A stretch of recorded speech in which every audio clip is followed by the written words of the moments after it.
बदले की भावना, एक ऐसा मायाजाल जो बाहर से बेहद ही खूबसूरत दिखता है, लेकिन अंदर सिर्फ और सिर्फ अंधेरा होता है।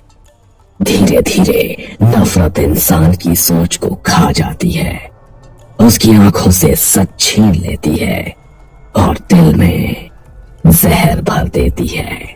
वो समझ ही नहीं पाता कि वो लड़ रहा है या खुद को खत्म कर रहा है, और जब उसे एहसास होता है तब तक बहुत देर हो चुकी होती है।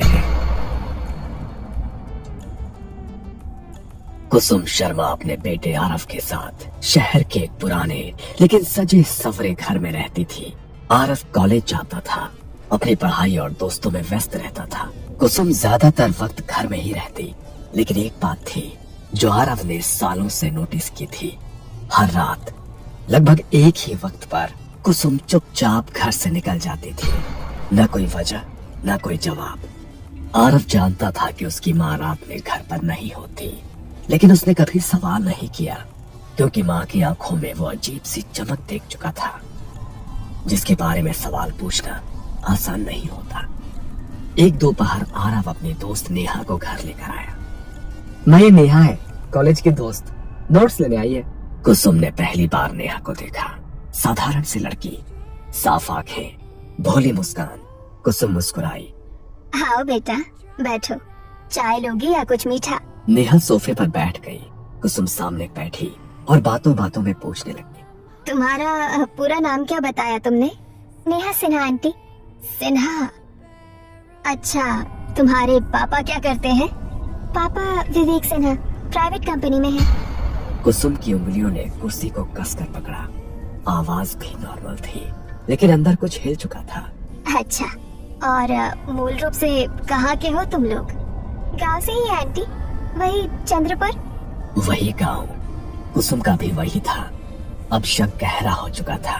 और तुम्हारी मम्मी रिया सिन्हा, वो भी पापा के साथ उसी कंपनी में काम करती है? एक पल के लिए कुसुम ने आंखें बंद की, सांस गहरी ली और फिर बिना कुछ कहे उठकर किचन की तरफ चली गई। किचन में जाते ही उसके चेहरे पर एक कातिल मुस्कान आ गई। थोड़ी देर बाद वो प्लेट में मिठाई लेकर लौटी। घर की बनाई मिठाई है बेटा, खा कर देखो।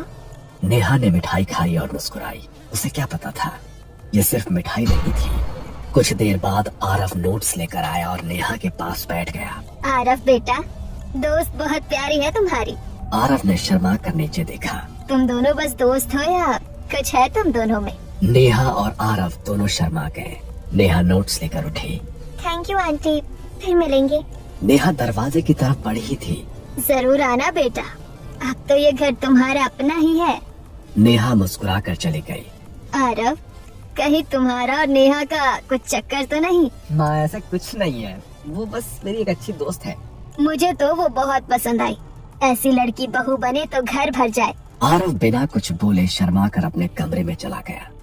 उसे नहीं पता था, उसकी माँ ने उसी पल एक फैसला कर लिया था। उस दिन के बाद नेहा का आरव के घर आना जाना बढ़ गया। कभी नोट्स के बहाने, कभी प्रोजेक्ट्स के लिए, और कई बार बिना वजह के, बस कुसुम से मिलने के लिए। कुसुम हर बार उसे बड़े अपनेपन से मिलती, उसके लिए खुद मिठाइयाँ बनाती और जाते वक्त जरूर कुछ न कुछ पैक करके देती। अपनी माँ को भी खिलाना बेटा, खास तुम्हारे लिए बनाई है।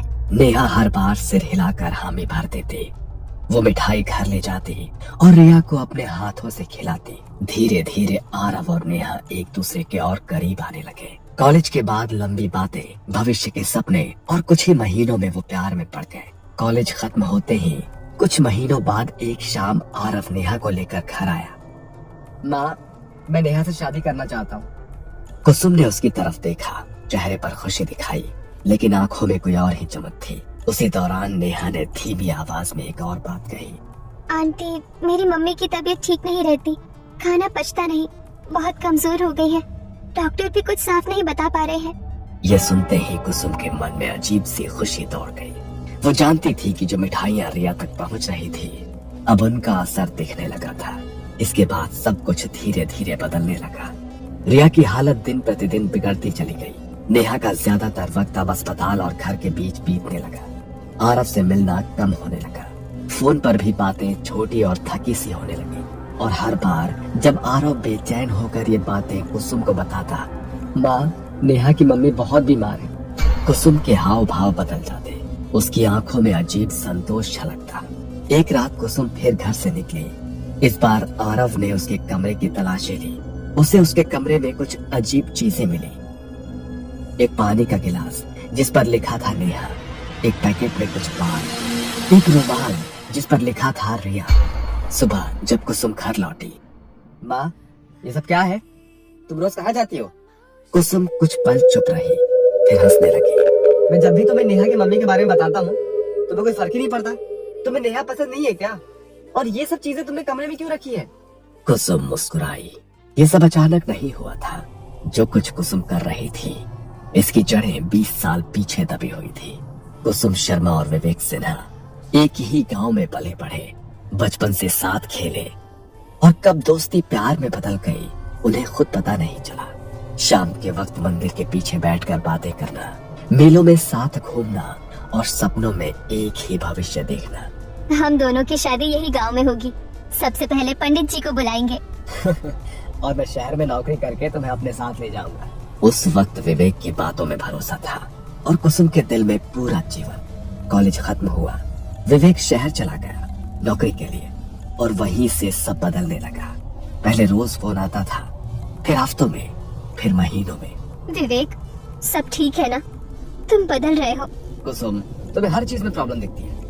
ग्रो अप यार। और कुछ दिन बाद फोन आना बंद हो गया। विवेक और कुसुम की बातें लगभग बंद हो गई। 1 साल बाद विवेक अचानक गांव लौटा। कुसुम का दिल जोर से धड़क उठा। उसे लगा शायद सब ठीक हो जाएगा। उस शाम वो उससे मिलने गई। विवेक, अब तो सबसे बात कर लेते हैं हमारी शादी के बारे में। विवेक ने नजरें फेर ली। कुसुम, वो बचपना था, अब जिंदगी आगे बढ़ चुकी है। मतलब? मैं रिया से प्यार करता हूँ और वो मेरे ऑफिस में काम करती है, अच्छे घर से है, हम लोग शादी करने वाले हैं। इतना कहकर वो उठ गया, पीछे मुड़कर भी नहीं देखा। और उस दिन के बाद वो फिर कभी कुसुम से नहीं मिला। कुछ साल बाद कुसुम के माता पिता ने उसकी शादी विजय मल्होत्रा से कर दी। विजय अच्छा इंसान था, शहर में कपड़ों की फैक्ट्री थी। कुसुम शहर आ गई, नया घर, नया जीवन, लेकिन अतीत दिल से कभी नहीं गया। जब आरव सिर्फ 2 साल का था, फैक्ट्री में आग लग गई। विजय उस आग से जिंदा नहीं लौट पाया। एक ही पल में कुसुम विधवा हो गई। वो रोई नहीं, वक्त ने उसे रोने का मौका ही नहीं दिया। बचपन से आज तक उसने आरव को अकेले बहुत कष्टों से पाला। और फिर कुछ महीने पहले एक दुकान में कुसुम की नजर अचानक विवेक पर पड़ी। वो अकेला नहीं था, उसके साथ उसकी पत्नी रिया थी। विवेक ने भी कुसुम को देखा, ना कोई शर्म, ना कोई पछतावा, ना कोई पुरानी पहचान का अपनापन। उस पल कुसुम का दिल टूटा नहीं, सुलग उठा। उसे सबसे ज्यादा ये बात चुभी कि विवेक ने एक बार भी नहीं पूछा कि कैसे हो, जिंदगी में क्या हुआ। उस दिन कुसुम ने फैसला कर लिया, उसकी हर खुशी मैं छीन लूंगी विवेक, जैसे उसने मेरी छीनी थी। बचपन में उसने गांव की बूढ़ी औरतों से कई कहानियां सुनी थी काले जादू के बारे में। किसी ने धागा बांधा, किसी ने कुछ खिलाया और किसी की पूरी दुनिया उजड़ गई। तब उसने हंसकर टाल दिया था, लेकिन अब उसे वही रास्ता सही लग रहा था। वो छुप छुप कर काले जादू का प्रशिक्षण लेने लगी। हर रात घर से निकलती और अंधेरे में अपने अंदर के अंधेरे को और गहरा करती। और जब उसे पता चला कि नेहा विवेक की बेटी है, तो उसे लगा भगवान ने खुद उसे बदले का रास्ता दिखा दिया है। मिठाइयाँ, बाल, नाम लिखा गिलास, रुमाल, ये सब इत्तेफाक नहीं था, ये सब मैंने ही किया है। इतना ही नहीं, मैंने ही नेहा को तुमसे प्यार करने पर मजबूर किया है। मेरी दी मिठाई खाकर ही वो तुम्हारे प्यार में पड़ी है। और जब तुमने उससे शादी की जिद पकड़ी, मैंने जानबूझकर रिया को बीमार कर दिया ताकि नेहा अपनी बीमार माँ को छोड़कर तुमसे मिल ही ना पाए। शादी की बातें, भविष्य के सपने, सब कुछ महीनों के लिए टल जाए। मैं चाहती हूँ पहले रिया टूटे, फिर नेहा और आखिर में विवेक। रिया बीमार पड़ चुकी है, दवाइयाँ बेअसर हो रही हैं और अब पीछे हटने का कोई रास्ता नहीं है। रिया अब ज्यादा दिन की मेहमान नहीं है। आरव रात भर सो नहीं पाया था। अगली सुबह आरव का फोन बजा। आरव, मेरी मम्मी नहीं रही। आरव के हाथ से फोन छूटते छूटते बचा। उसकी आंखों के सामने अंधेरा छा गया। वो दौड़ता हुआ कुसुम के पास गया। माँ, रिया आंटी मर गई। अब तो बस कर दो। अब तो तुम्हारा बदला पूरा हो गया ना। कुसुम की आंखों में एक अजीब सी ठंडक थी। नहीं आरव, अब नेहा की बारी है। ये सुनते ही आरव फूट फूट कर रो पड़ा। माँ, मैं हाथ जोड़ता हूँ, नेहा को बख्श दो माँ, नेहा को बख्श दो। मैं किसी से कुछ नहीं कहूँगा। रिया आंटी को मारकर तुमने विवेक को तोड़ दिया है। प्लीज अब रुक जाओ। बस अब रुक जाओ माँ। लेकिन कुसुम के चेहरे पर जरा भी पिघलन नहीं थी। नेहा को भूल जा। मैं उससे अच्छी और सुंदर लड़की तेरे प्यार में फंसा सकती हूँ, अपने वश में करके। नहीं माँ, मैं नेहा से प्यार करता हूँ, प्लीज। उसने जोर से दरवाजा बंद किया और आरव को कमरे में कैद कर दिया। कई हफ्तों तक आरव कॉलेज नहीं गया। नेहा को चिंता होने लगी। एक शाम वो खुद आरव को ढूंढती हुई उसके घर पहुंच गई और कुसुम इसी पल का इंतजार कर रही थी। कुसुम ने दरवाजा खोला। आओ बेटा, अंदर आओ। तुम बहुत थकी हुई लग रही हो। नेहा अंदर आई। उसकी आंखें सूजी हुई थी। रिया कैसी थी आखिरी दिनों में? नेहा की आंखों से आंसू बहने लगे। पहले उन्हें उल्टियाँ होने लगी, फिर कुछ भी खाती तो सब बाहर निकल जाता, कभी कभी खून भी निकलता। कुसुम ध्यान से सुन रही थी, हर शब्द जैसे उसके दिल को ठंडा कर रहा था। पापा ने हर बड़े डॉक्टर को दिखाया, पर किसी की दवा काम नहीं आई। आखिरी दिन मम्मी ने जोर से चीख मारी और बस वो शांत हो गई। उस पल कुसुम के चेहरे पर सुकून उतर आया। कुछ देर बाद, खाना खा लो बेटा, मैं भी तुम्हारी माँ हूँ। नेहा मना नहीं कर पाई। ये वही खाना था जिसमें तंत्र मंत्र से तैयार आखिरी जहर मिलाया गया था। खाना खाते ही नेहा की आंखें भारी हो गई। वो बिना आरव से मिले घर लौट गई। अगली सुबह कुसुम ने आरव का कमरा खोला। कल नेहा आई थी, बहुत बातें हुई हमारी और वो खाना खाकर चली गई। आरव को अजीब सा डर लगा। उसने नेहा को फोन किया। फोन विवेक ने उठाया। नेहा बहुत बीमार हो गई है, ठीक वैसी ही हालत है जैसी उसकी माँ की थी। आरव दौड़कर नेहा के घर पहुंचा। नेहा बिस्तर पर पड़ी थी, कमजोर, डर से कांपती हुई। आरव, मैं मरना नहीं चाहती। मेरी मम्मी भी ऐसे ही तड़पी थी, मुझे बचा लो। आरव कुछ नहीं कर पाया। वो घर लौटा और माँ के पैरों में गिर पड़ा।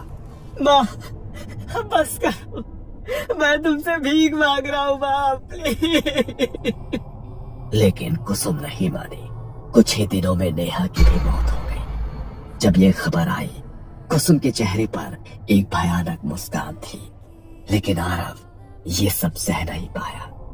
जब कुसुम कमरे में पहुंची, आरव पंखे से लटका था। उस पल उसके हाथ कांप गए। विवेक की जिंदगी तो उसने बर्बाद कर दी थी, लेकिन अब उसकी अपनी दुनिया भी खत्म हो चुकी थी। उसे उस बाबा की याद आई।